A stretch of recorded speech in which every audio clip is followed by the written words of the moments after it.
everyone, I'm Christina Dandar of the Potted Boxwood, and I'm here with Keely Vendig of Navy Blooms, and she does so many beautiful Christmas decorations for so many people around Dallas and beyond, and she's going to take us through one of her clients' houses today. So I'm so excited. Tell us how you got started in all of this. Well, thank you for having me, and thanks to this home who let us back into her beautiful home.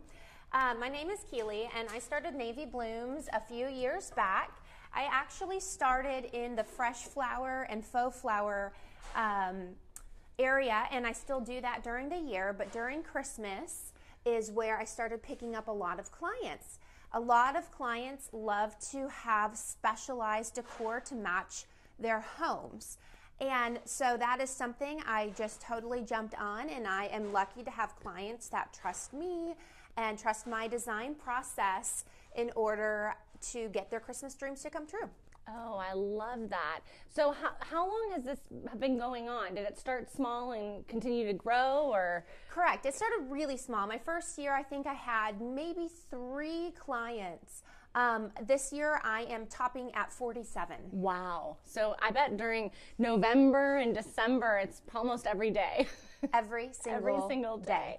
Oh, that's wonderful. And now those stockings are beautiful. Now, is that something that you sell, Yes, like through yes. your company? Yes, so I, besides having specialized decor and like trees and ornaments, I also carry tabletop decor, I carry stockings, so I do get a few little things here or there, but I also do personal shopping in those, in the Christmas realm, I guess, for my clients who want something specific for their home. Specific. Well, these trees are darling. Tell us about these trees. These trees are made by Glitterville for the most part. They are something that I do carry in my store each year, and I just love the different heights. I love the texture. I love the color. I love how this one is completely colorful everywhere, but you can also color block them. They're great for mantles. They are great for just any tabletop, and they're kid-friendly. So you don't have to be scared if you have a little one at home and then grabs it off the coffee table. It takes it. Oh, they're light. Oh yeah, they're light. Yeah, they're bristle great. brush. They're kind of bendy, so they won't break if they drop off somewhere. Oh, I love that. That is amazing. And so how, you said you have almost 46. How soon does someone have to start, 46 clients, how soon do you have to start kind of booking in advance with Navy Blooms? So my current clients get first dibs on the following year's calendar, and usually we start brainstorming the current season of things that they would like to add for the following year. But when I open my calendar to new clients, that's in the summer of the year before Christmas. So I will open my calendar in July of 2022 for new clients, and then we start having consultations and a meeting. And then once you kind of tell me what your vision is and your colors, I get to work. That's great. So this client, obviously the home is designed by Madre here in Dallas, all the interior design, which is, whenever I think of Madre, I think of really colorful, beautiful interiors. So I can see that your clients here probably loved color as well. They're not afraid of it. Yeah, exactly. And one thing I love about this client is she loves to just tell me her color scheme, and then she lets me go. So it's actually a surprise to her when she comes home to see what I've designed. I'll give her a little tidbits or here and there and say, hey, I got this awesome ornament. It's going to look wonderful. But, she totally just trusts my process, and I just kind of go to work and do my thing. So is this a flocked tree, or what? Tell me about the trees themselves. This one in particular is called a frosted tree. Ooh. It is a little bit different.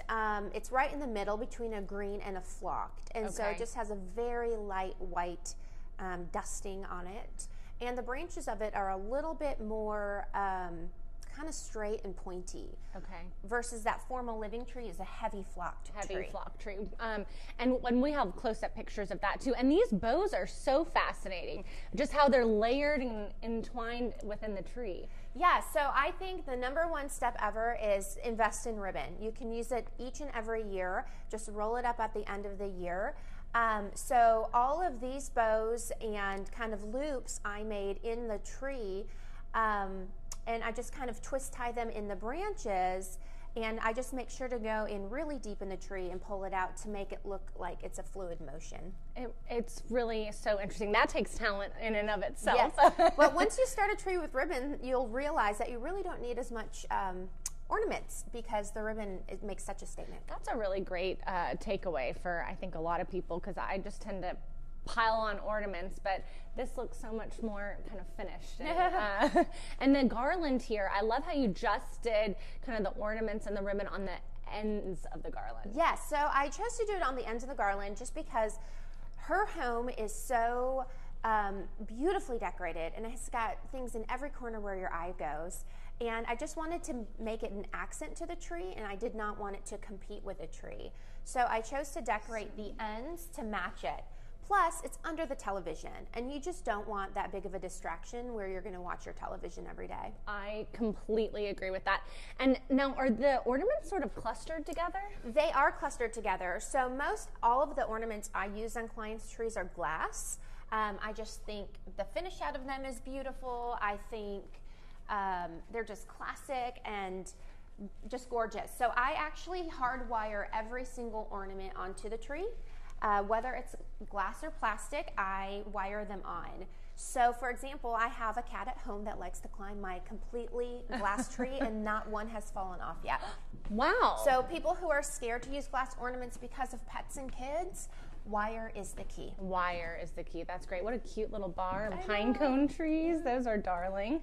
And this is the den here, which is really just a fun room. Madre did a fantastic job with this. But tell us about this garland. That looks very flock to me. Yes, so this is a heavy flock garland. It matches the formal living garland and tree. This room is right off of that, so I wanted to make it fluid in the design. And this is also the man cave. So we just wanted to add a little bit of Christmas without making it too feminine or too over the top. And so I just brought in the colors of the light blues and the golds that they have in this room, and just did something, just small but tasteful to add a little bit of Christmas to this room. Very tasteful. It picks up on the really pretty blues. And I think I'm going back to what you said about the ribbon, and we can just kind of zoom in here maybe one more second with this flock tree, because this is heavy flocked. Correct. But it's my favorite tree. It's beautiful. I mean, and the colors on here are just really, you don't have to go traditional red and green. You can have fun with it. But the ribbon on this tree, I feel like wire ribbon is probably a key. Yes, definitely get wire ribbon. And if you notice on the trees, I also have two types of ribbons. So for 9-foot trees, which this one is, and also in the other room, I use a 4-inch and a 2.5-inch ribbon. For a 12-foot tree is when I will use maybe 3 different types of ribbons with different textures in it, just to add a little bit more substance to the tree. But layering the ribbons, having different sizes, different widths, and definitely wired is the key. Definitely wired. I mean, this is wired. Look at how this is the garland leading up the stairs. We're about to go up, but I mean, this is beautiful. How many ribbons are there? So that's just one piece. Okay. Except for the sequin, which here's a trick that I do. The sequin is just a piece that I have wired, and actually I usually use zip ties on all my bows. I don't use wire, and I don't use twist ties. I love zip ties. They hold it tight. Yeah, interesting. Well, definitely. I think Keely might tuck it right back in. Yeah. And I think Keely's willing to share with us her tips and tricks on how to do zip tie bows. Yes. So that'll be on stories right after the tour. I'll post that on my Instagram stories and eventually on my website if you watch this a day or a month or a year later. So all the ornaments on the stair garland I did use are plastic. Although things are wired in, staircases get a little bit more, let's say, I guess it's more used. People swing their hands up, or kids with backpacks. And also putting them up, sometimes it's easy for them to slip through your fingers.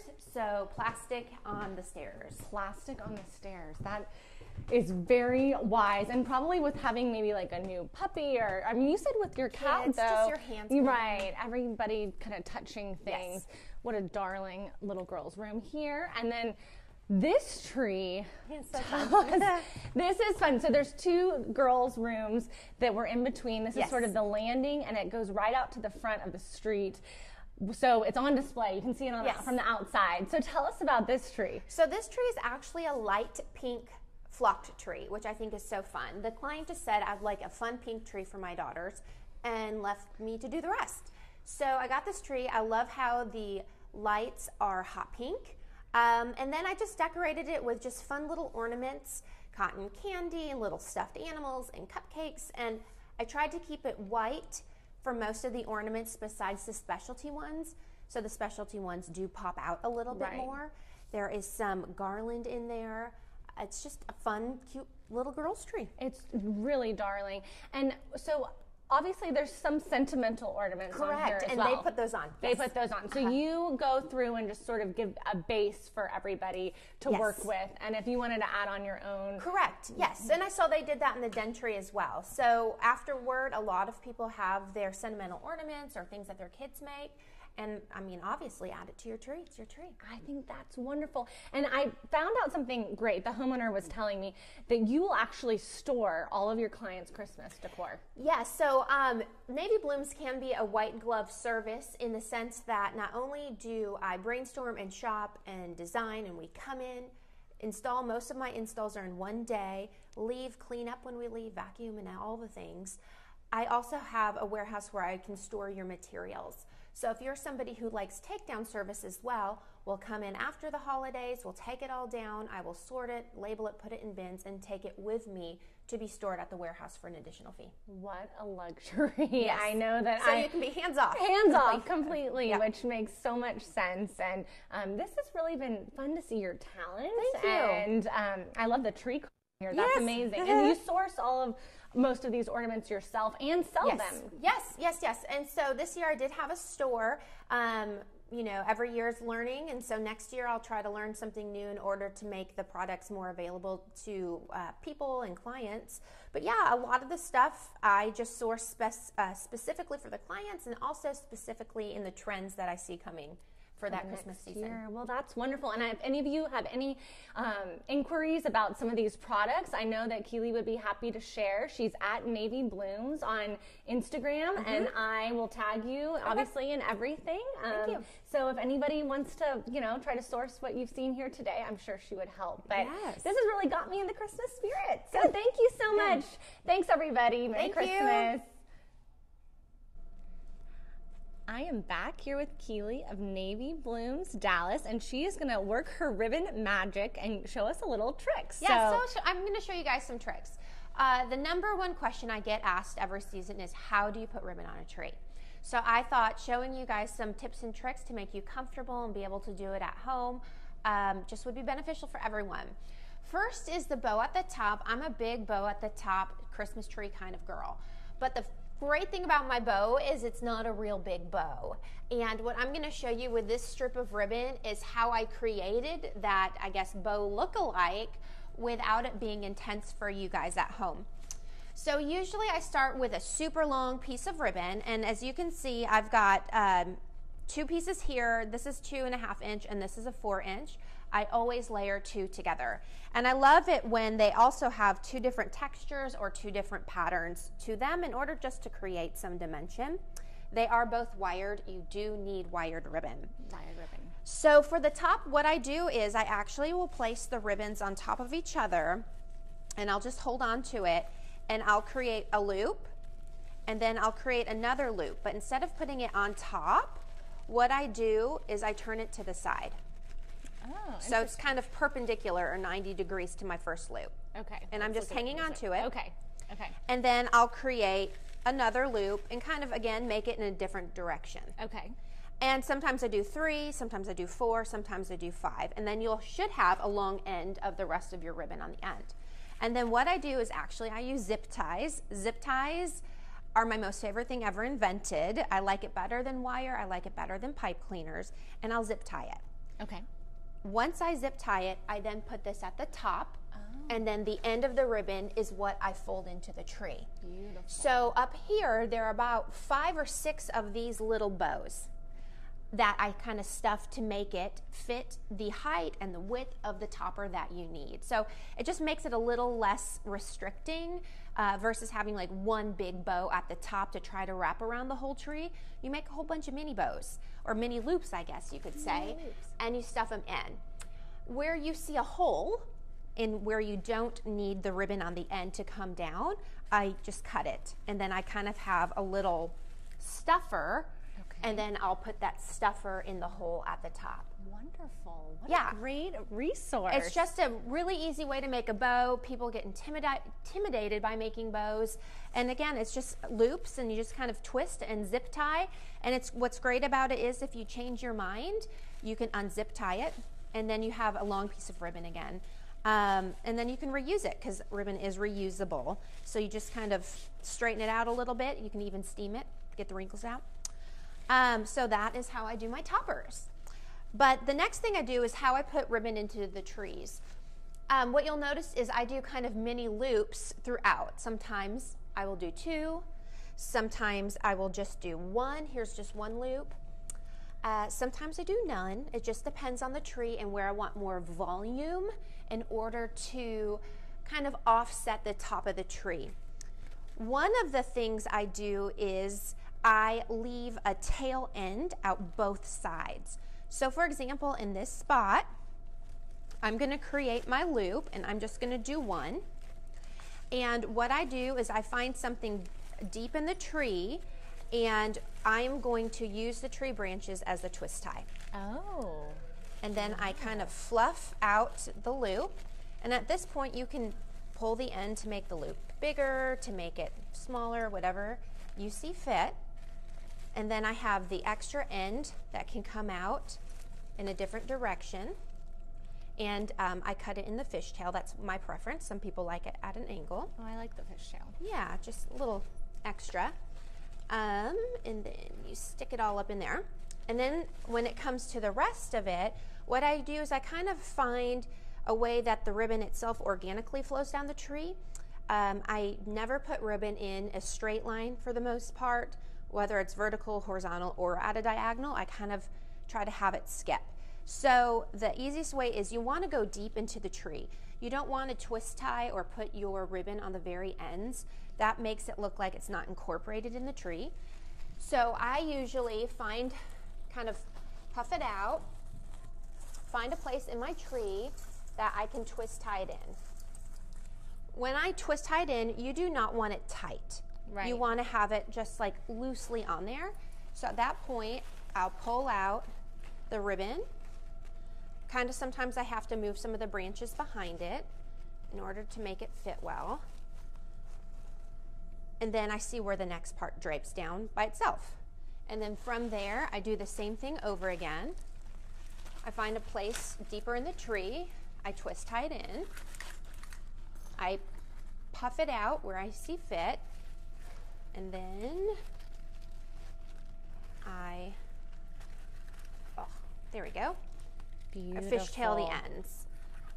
But it's just a great way to get an extra bit of texture into your tree.